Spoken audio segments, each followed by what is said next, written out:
Welcome to SVR Academy Current Affairs session. This is Feb 2022 Current Affairs Module number 4. Fourth మాడ్యూల్ని మనం discuss చేస్తున్నాం. Feb 2022 current affairs. ఇంటెన్సివ్గా current affairs modules అనేవి online కోర్సెస్లో upload చేయడం జరుగుతుంది.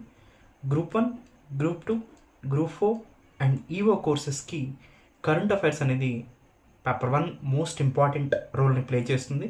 అందుకని కరెంట్ అఫైర్స్ ఫ్రీక్వెంట్గా ఉండటం అనేది మోస్ట్ ఇంపార్టెంట్. మనం ఎస్విఆర్ అకాడమీ టెలిగ్రామ్ ఛానల్ని మెయింటైన్ చేస్తున్నాం.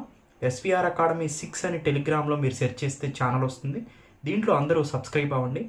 ఈ ఎస్విఆర్ అకాడమీ టెలిగ్రామ్ ఛానల్లో మనం ఎవ్రీడే 5 to 10 MCQs ఇస్తాం. మనం ఈ MCQs ఆ డే వచ్చినటువంటి కరెంట్ అఫైర్స్, వాటి ఎక్స్ప్లెనేషన్ సెషనే ఇక్కడ ఉంటుంది. అంటే MCQని ఆధారంగా చేసుకొని కరెంట్ అఫైర్స్ని ఎక్స్ప్లెయిన్ చేయడం జరుగుతుంది. దీనివల్ల ఆ కన్సర్న్ కరెంట్ అఫైర్స్ ఏంటి, దాని మీద క్వశ్చన్ ఎలా వచ్చేయటానికి అవకాశం ఉంది అనేది రెండూ ఒకేసారికి అయిపోతాయి అన్నమాట.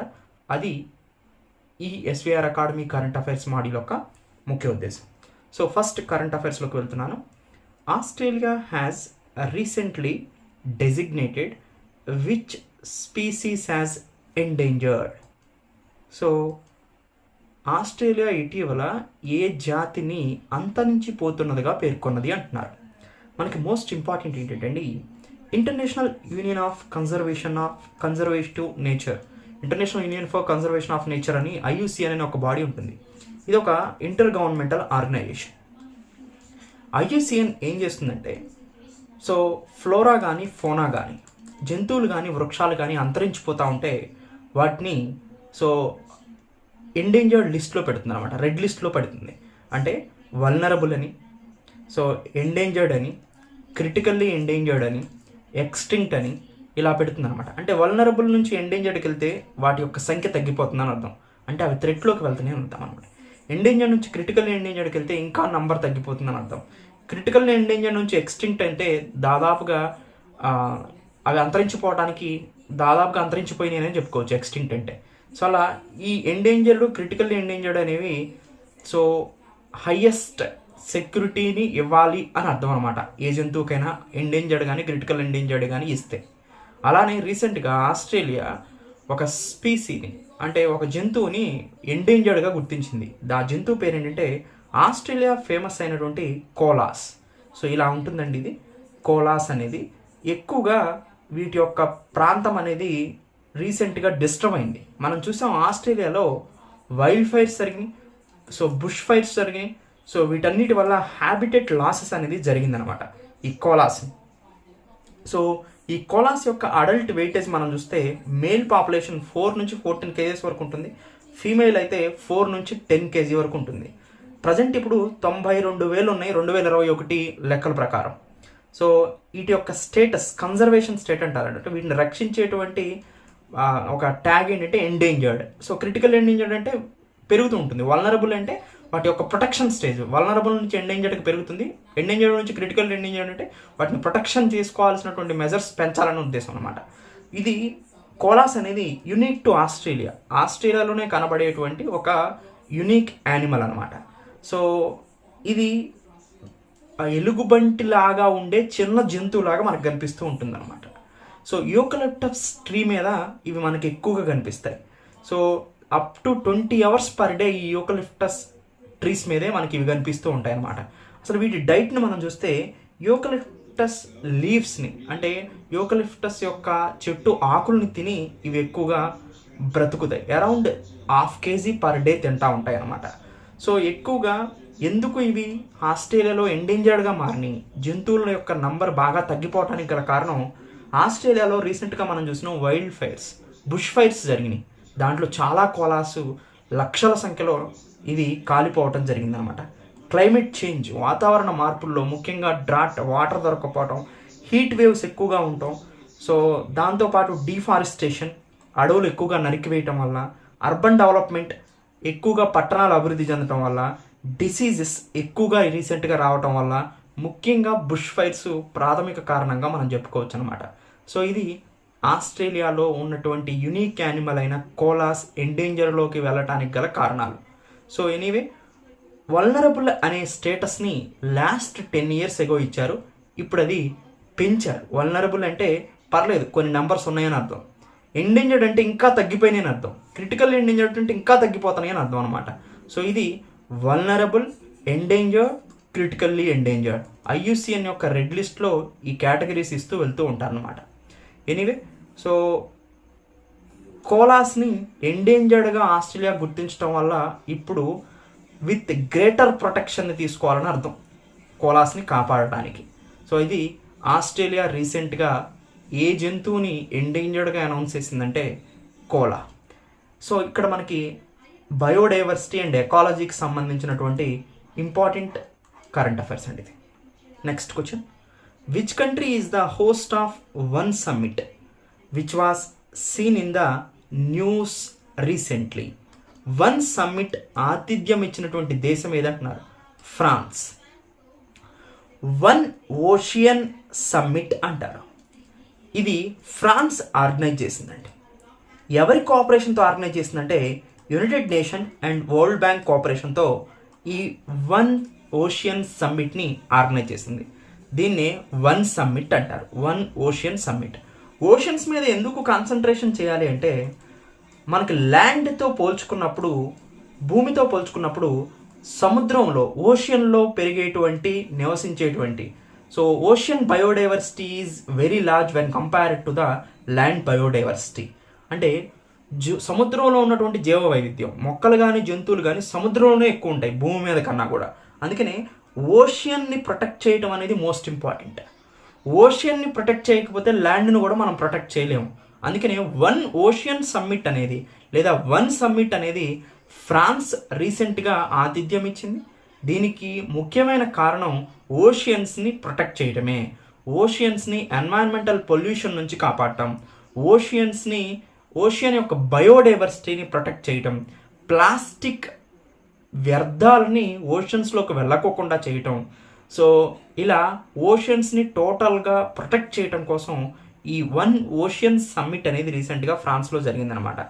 ఇండియా ఫ్రెంచ్ ఇనిషియేటివ్ అయినటువంటి high ambitious collision on biodiversity beyond national jurisdiction, దీన్ని BBNJ ట్రీటీ అంటారనమాట.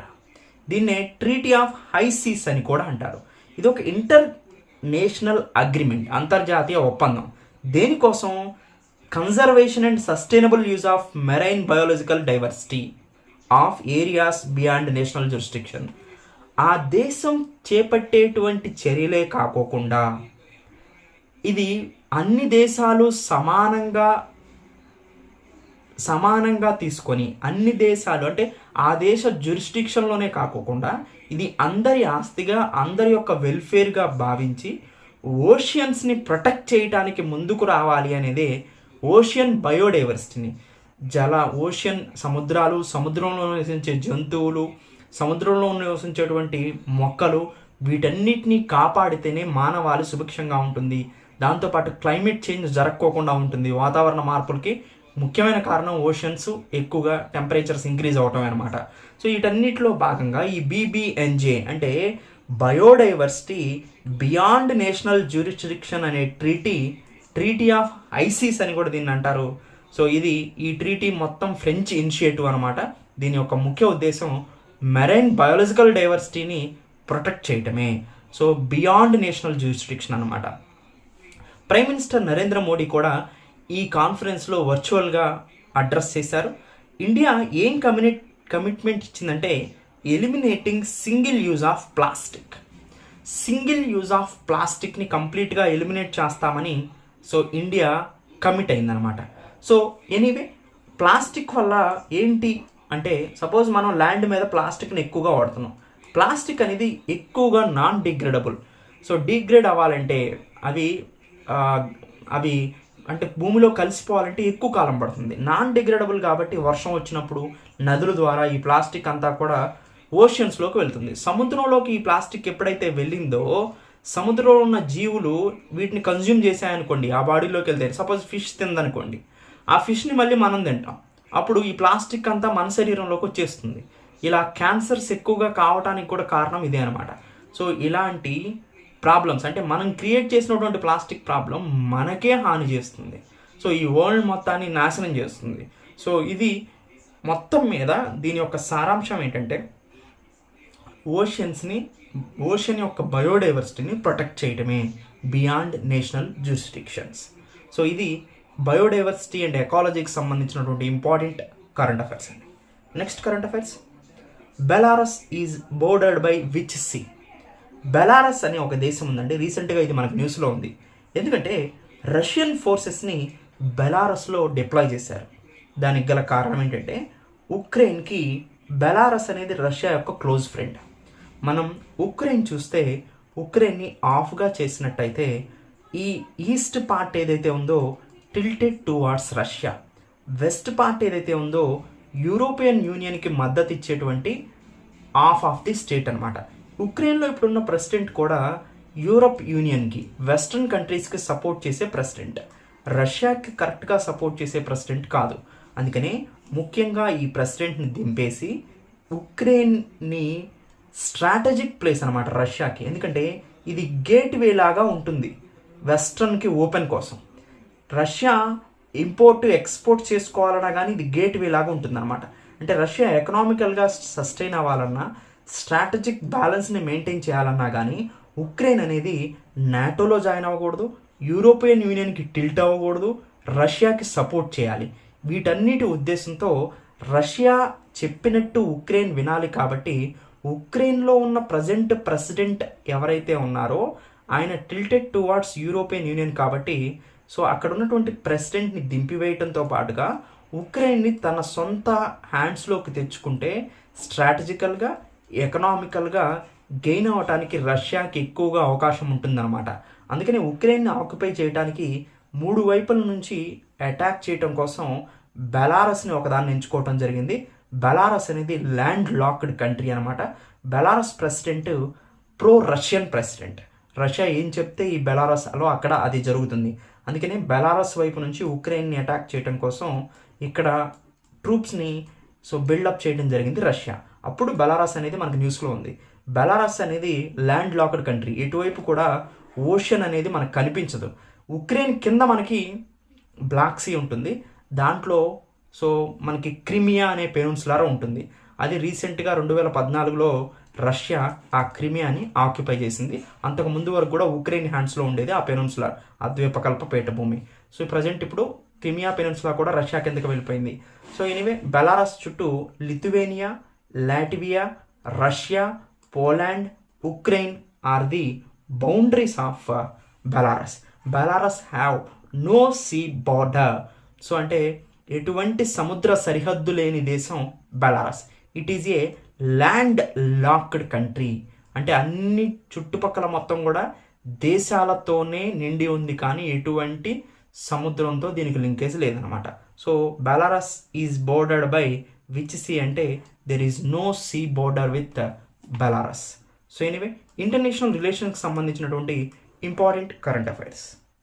Next, what is the official gross domestic product deflator projection for 2022-2023?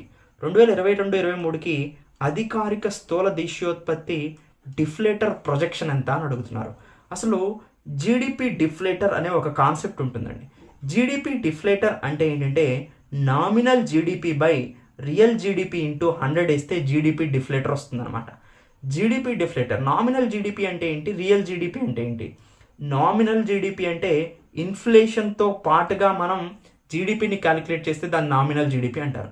Inflation కాకోకుండా బేస్ ఇయర్ ప్రైస్తో కనుక మనం జీడిపిని క్యాలిక్యులేట్ చేస్తే దాన్ని రియల్ జీడిపి అంటారు అనమాట. అలా మొత్తం మీద మనకు అర్థం కావాల్సింది ఏంటంటే, సపోజ్ మీరు సింపుల్గా ఎగ్జాంపుల్గా చెప్తున్నాను నేను. సపోజ్ నామినల్ జీడిపి 10 రూపాయలు ఉందనుకోండి. రియల్ జీడిపి 8 రూపాయలు ఉందనుకోండి. ఇక్కడ ప్రైస్ ఎంత పెరిగినట్టంటే 2 రూపీస్ ప్రైస్ పెరిగినట్టు అనమాట. నేను ఇంకా చాలా సింప్లిఫై చేసి చెప్తున్నాను దీన్ని.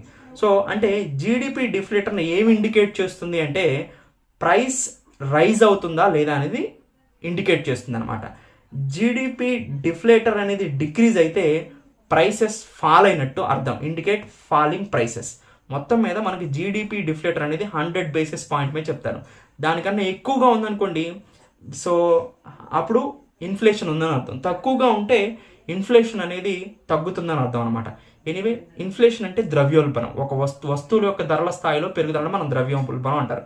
సో సింపుల్గా మీకు ఇక్కడ చెప్పాలంటే జీడిపి డిఫ్లేటర్ అనేది జీడిపి డిఫ్లేటర్ ఏమి ఇండికేట్ చేస్తుంది అంటే, జీడిపి డిఫ్లేటర్ కనుక ఇంక్రీజ్ అవుతుంది అనుకోండి, ఇంక్రీజ్ అవుతుంటే దాని అర్థం ఏంటంటే రైజింగ్ ప్రైసెస్ అని అర్థం, అంటే ఇన్ఫ్లేషన్ ఇంక్రీజ్ అవుతుందని అర్థం. జీడిపి డిఫ్లేటర్ తక్కువ అవుతుందంటే ఇన్ఫ్లేషన్ తక్కువ అవుతుందని అర్థం అనమాట. ఇది మనం ముఖ్యంగా గుర్తుపెట్టుకోవాల్సింది. సో ఎనివే, జీడిపి డిఫ్లేటర్ అనేది 2022-23కి 3 to 3.5% ప్రొజెక్ట్ చేయడం జరిగిందనమాట. సో ఇదేం చెప్తుందంటే difference between nominal GDP and real జీడిపిని ఇది మెజర్ చేస్తుంది. యూనియన్ బడ్జెట్ యొక్క నామినల్ జీడిపి గ్రోత్ రేటు 11.1%గా ఇంట్రడ్యూస్ చేయడం జరిగిందనమాట. ఎనీవే, ప్రస్తుతం ఇప్పుడున్నటువంటి జీడిపి డిఫ్లేటర్ 2022-23కి ఎంత ప్రొజెక్ట్ చేయబడింది? 3 to 3.5%. సో జీడిపి డిఫ్లేటర్ కనుక బాగా ఇంక్రీజ్ అయితే ఇన్ఫ్లేషన్ ఇంక్రీజ్ అయినట్టు, జీడిపి డిఫ్లేటర్ తక్కువగా ఇంక్రీజ్ అవ్వకపోతే సో మనకి ప్రైసెస్ అనేది జీడిపి డిఫ్లేటర్ కనుక డిక్రీజ్ అయితే decreasing GDP deflator indicates falling prices అనమాట. సో ఇది మనం అబ్జర్వ్ చేయాల్సింది. ఎకానమీకి సంబంధించినటువంటి ఇంపార్టెంట్ కరెంట్ అఫైర్స్ అండి. MUSE and Helioswarm, which were seen in the news recently, are associated with which space agency? నాసాకి సంబంధించినటువంటి 2 న్యూ సైన్స్ మిషన్స్ పేరు ఏంటంటే MUSE. MUSE అంటే M అంటే మల్టీ స్లిట్ సోలార్ ఎక్స్ప్లోరర్, అది MUSE అంటే. తర్వాత ఇంకొకటి హేలియోస్వామ్. సో ఈ రెండు కూడా మనకి సన్ మిషన్స్ అనమాట. సో ఈ 2 మిషన్స్ యొక్క ఎయిమ్ ఏంటి అని అడిగితే, సన్స్కి లేయర్స్ ఉంటాయండి. ఒకటి అవుటర్ లేయర్ ఉంటుంది, ఇది పైవన్నీ కూడా అవుటర్ లేయర్స్, లోపల ఉన్న ఇన్నర్ లేయర్స్. అవుటర్ లేయర్స్లో మనం చూస్తే దీన్ని కరోనా అంటారు, ఇది క్రోమోస్పియర్. కొంచెం ముందు లోపలికి వెళ్తే ఫోటోస్పియర్. ఇన్నర్ లేయర్స్ మనం చూస్తే లోపల కోరు, తర్వాత రేడియో యాక్టివ్ జోను, తర్వాత కనెక్టివిటీ జోను, ఇవి ఇన్నర్ లేయర్స్. అవుటర్ లేయర్స్లో అన్నిటికన్నా టాప్ మోస్ట్ లేయర్ కరోనా తర్వాత క్రోమోస్పియర్ తర్వాత ఫోటోస్పియర్, తర్వాత కనెక్టివిటీ జోన్, తర్వాత రేడియో యాక్టివ్ జోన్, తర్వాత కోర్ మధ్యలో ఉండేది. ఇలా ఇన్నర్ లేయర్స్, అవుటర్ లేయర్స్. మనకు మోస్ట్ ఇంపార్టెంట్ అంటే outer layers. Outer most layer corona, దాని తర్వాత లేయరు క్రోమోస్పియర్, దాని తర్వాత లేయరు ఫోటోస్పియర్. ఈ 3 లేయర్స్ మనకి ఇంపార్టెంట్. సో అయితే సన్ యొక్క కరోనాని స్టడీ చేయటం కోసం దాంతోపాటు magnetic field of the solar winds వస్తూ ఉంటాయి. సో అంటే సోలార్ తుఫాన్లు వస్తూ ఉంటాయి. వాటిని రీసెర్చ్ చేయటం కోసం నాసా పంపించినటువంటి మిషన్సే ఈ MUSE అండ్ హేలోస్వామ్ మిషన్స్. ఇంతకు ముందు కూడా నాసా ఒక మిషన్ని పంపించింది, మోస్ట్ ఇంపార్టెంట్, అదే పారికర్ సోలార్ ప్రోబ్ని 2018లో లాంచ్ చేశారు. ఇది సోలార్ కరోనాని రీసెర్చ్ చేయటం కోసం వెళ్ళిందనమాట. అంటే అబ్జర్వ్ చేయడానికి వెళ్ళింది. దేన్ని? సన్ యొక్క కరోనాని, అవుటర్ మోస్ట్ లేయర్లో సన్ యొక్క కరోనాని గురించి రీసెర్చ్ చేయడం కోసం వెళ్ళింది. ఇది 2018లో పంపించారు, ఇది 2025 కల్లా వెళ్తుందనమాట. సో అప్రాక్సిమేట్గా 0.064% ఆఫ్ ద స్పీడ్ ఆఫ్ లైట్లో 0.064% కలిగి ఉంటుంది. అంత స్పీడ్తో వెళ్తుంది. అప్పటికి కూడా 2025కి ఇది రీచ్ అవుతుంది అనమాట. ఎనీవే, ఇప్పుడు ప్రయోగించిన MUSE కానీ, ఈ ప్రాజెక్ట్ కానీ, లేదా హేలియోస్వామ్ ప్రాజెక్ట్ కానీ, లేదా పారికర్ సోలార్ ప్రోబ్ కానీ, ఈ మూడింటి యొక్క ముఖ్యమైన ఉద్దేశం ఏంటంటే సన్ అవుటర్ లేయర్ అయినటువంటి కరోనా గురించి రీసెర్చ్ చేయటం, సన్ అవుటర్ మోస్ట్ లేయర్స్లో ఎక్కువగా వచ్చే సోలార్ విండ్స్, సౌర తుఫాన్లు కానీ, సౌర గాలుల గురించి కానీ రీసెర్చ్ చేయటం కోసం పారికర్ సోలార్ ప్రోబ్ కానీ, తర్వాత హేలియోస్వామ్ కానీ, MUSE అనే ప్రాజెక్ట్స్ని నాసా డిజైన్ చేయడం జరిగిందనమాట. ఎనీవే, సైన్స్ అండ్ టెక్నాలజీకి సంబంధించినటువంటి important current affairs. The India US bilateral goods trade crossed which milestone రీసెంట్గా మనం చూస్తే ఇండియాకి యుఎస్కి మధ్యలో బైలేటరల్ రిలేషన్స్ ఇంక్రీజ్ అవడంతో పాటుగా రెండింటి మధ్యలో ట్రేడ్ కూడా బాగా ఇంక్రీజ్ అయింది. Trade comprises of exports and imports. So ముఖ్యంగా యుఎస్ఏతో మన ఎక్స్పోర్ట్స్ ఇంక్రీజ్ అయినాయి, సో ఇంపోర్ట్స్ కూడా ఆటోమేటిక్గా సో ఇంక్రీజ్ అయినాయి. రీసెంట్ డేస్లో అప్రాక్సిమేట్గా ఇండియా నుంచి ఎంత ఎక్స్పోర్ట్స్ జరిగినాయి అంటే $73 బిలియన్ యుఎస్ డాలర్స్ ఎక్స్పోర్ట్ జరిగింది. సో ఇంపోర్ట్స్ ఎన్ని జరిగినాయి అంటే $40 బిలియన్ యుఎస్ డాలర్స్ ఇంపోర్ట్స్ జరిగినాయి. అంటే ఇక్కడ మనం అర్థం చేసుకోవాల్సింది ఇండియా నుంచి యుఎస్కి ఎక్స్పోర్ట్స్ ఎక్కువ, అంటే మనం ఎగుమతులు ఎక్కువగా చేస్తాం యుఎస్ఏకి, దిగుమతులు తక్కువగానే చేసుకుంటాం. ఓవరాల్ ట్రేడ్ ఎంత ఉందంటే $113 బిలియన్ ఇన్ జాన్ నుంచి డిసెంబర్ 2021 మధ్యలో $113 బిలియన్ వర్తకం జరిగింది రెండు దేశాల మధ్యలో. సో అంటే ఎక్స్పోర్ట్స్ ఇంపోర్ట్స్ టోటల్గా కలిపి $113 బిలియన్ జరిగింది అనమాట. అదే 2020లో తీసుకుంటే ఇది $78 బిలియన్ గానే ఉంది. అంటే 1 ఇయర్ పీరియడ్లో 45% బైలాటరల్ ట్రేడ్ ఇంక్రీజ్ అయింది. సో ఇది ఒక గ్రేటెస్ట్ అచీవ్మెంట్ అనమాట. అంటే ఇప్పుడు లార్జెస్ట్ ట్రేడింగ్ పార్ట్నర్ ఎవరు ఇండియాకి అంటే యుఎస్ఏతోనే వర్తకం ఎక్కువగా జరుగుతుంది. రెండోది ఎవరంటే చైనా. యుఎస్ఏ విషయంలో మనకి ఎక్స్పోర్ట్స్ ఎక్కువ, ఇంపోర్ట్స్ తక్కువ. కానీ చైనా విషయంలో మనకి ఎక్స్పోర్ట్స్ తక్కువ, ఇంపోర్ట్స్ ఎక్కువ. సో అందుకని యుఎస్ఏతో ఎంత బైలాటరల్ ట్రేడ్ ఇంక్రీజ్ అయితే మనం అంత కరెంట్ అకౌంట్ సర్ప్లస్లో ఉంటాం అనమాట. So anyway so balance of payment కూడా స్టెబిలిటీ అవడానికి అవకాశం ఉంటుంది. ఎనీవే చైనా అనేది సెకండ్ లార్జెస్ట్ ట్రేడింగ్ పార్ట్నర్కి పడిపోయింది. ఫస్ట్ లార్జెస్ట్ ట్రేడింగ్ పార్ట్నర్ ఇండియాతో ఎవరు అంటే United States of America. Anyway ఎకానమీకి సంబంధించినటువంటి important current affairs. As per NASA, what is the total number of objects tracked on orbit as of 2022? NASA 2022 నాటికి ప్రకారం 2022 నాటికి కక్షలో ట్రాక్ చేయబడిన మొత్తం వస్తువుల సంఖ్య అంతా. చూడండి, ఇది ఎర్త్ అండి. ఎర్త్ చుట్టూ ఎన్నో శాటిలైట్స్ని మనం ఇంట్రడ్యూస్ చేస్తున్నాం. గ్రహ శకలాలు ఉన్నాయి, ఎన్నో శాటిలైట్స్ ఉన్నాయి. ఈ శాటిలైట్స్ అన్ని గొప్పగా పేరుకుపోతున్నాయి. కొన్ని వేల శాటిలైట్స్ ప్రతి దేశం కూడా ఇంప్లిమెంట్ చేస్తుంది.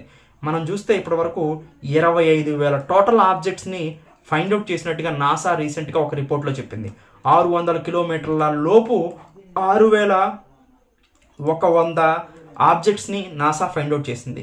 Space X second generation program అయినటువంటి సో శాటిలైట్ ప్రోగ్రామ్ వల్ల అంటే సో ఎక్కువగా అంటే శాటిలైట్ డేటాని, ఇంటర్నెట్ స్పీడ్ని పెంచడం కోసం, వరల్డ్ మొత్తం కూడా ఇంటర్నెట్ స్పీడ్ని అందించడం కోసం స్పేస్ ఎక్స్ దాదాపుగా చాలా ఎక్కువగా శాటిలైట్స్ని ఇంట్రడ్యూస్ చేస్తుంది.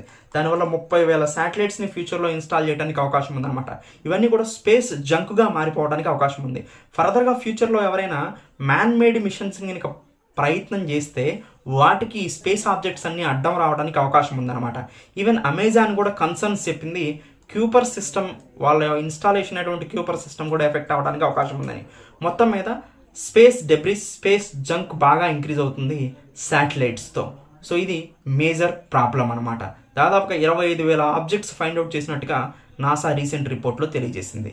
సో దీనివల్ల ఫ్యూచర్లో ఏమైనా మ్యాన్ మేడ్ మిషన్స్ చేయాలొస్తే అవి చాలా కాంప్లెక్స్గా మారడానికి అవకాశం ఉంది. ఒకవేళ ఫెయిల్ అయ్యి ఏదైనా ఆబ్జెక్ట్ తగిలి ఫెయిల్ అయితే మొత్తం మనుషులు కూడా, ఆస్ట్రోనాట్స్ కూడా చనిపోవడానికి అవకాశం ఉంది. కాబట్టి సో సైన్స్ అండ్ టెక్నాలజీ, స్పేస్కి సంబంధించినటువంటి ఇంపార్టెంట్ కరెంట్ అఫైర్స్ అండి. What is the Proxima D which was seen in the news recently? So మనకి ఒక సన్, నియరెస్ట్ సన్ ఉందండి. అంటే సూర్యుడికి యూనివర్స్లో ఎలా ఉంటుంది, మన సన్ అనేవాడే చాలా చిన్నవాడు.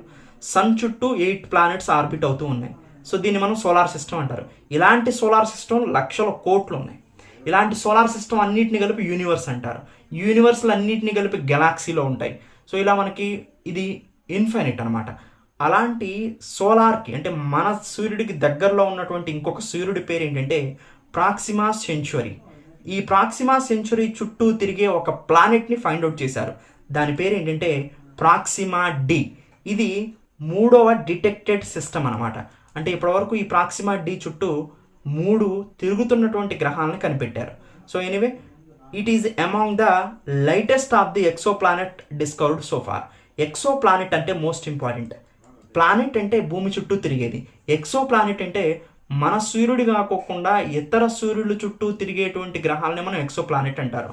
సో అంటే ఎక్సో ప్లానెట్ అంటే అదర్ సన్స్ చుట్టూ తిరిగేటువంటి ప్లానెట్స్గా మనం రికగ్నైజ్ చేయొచ్చు అనమాట. సో అలా అదర్ సన్ ఇప్పుడు ఏంటి, మన సన్ కాకోకుండా మన సోలార్ సిస్టానికి దాదాపుగా 4 లైట్ ఇయర్స్ దూరంలో ఉంది. ఇది 4 లైట్ ఇయర్స్ దూరంలో ఉంది. అదే ప్రాక్సిమా సెంచురీ. ఈ ప్రాక్సిమా సెంచురీ చుట్టూ తిరిగేటువంటి ప్లానెట్స్లో ఏని కనుక్కున్నారు, బిని కనుక్కున్నారు. సో ఇప్పుడు ప్రాక్సిమా డిని కనుక్కున్నారు అనమాట. సో ఇది ప్రాక్సిమా డి. సో మొత్తం మీద మనం గుర్తుపెట్టుకోవాల్సింది Proxima D is the exoplanet. It revolving around Proxima Centauri. It is the star closest to the sun. So anyway Proxima D అనేది న్యూ ఎక్సో ప్లానెట్ అనమాట. అది ఆన్సర్. సైన్స్ అండ్ టెక్నాలజీకి సంబంధించిన space question అండి. Next ఇక్కడితో ఈ current affairs సెషన్ని conclude చేస్తున్నాను. Thank you. Have a nice day.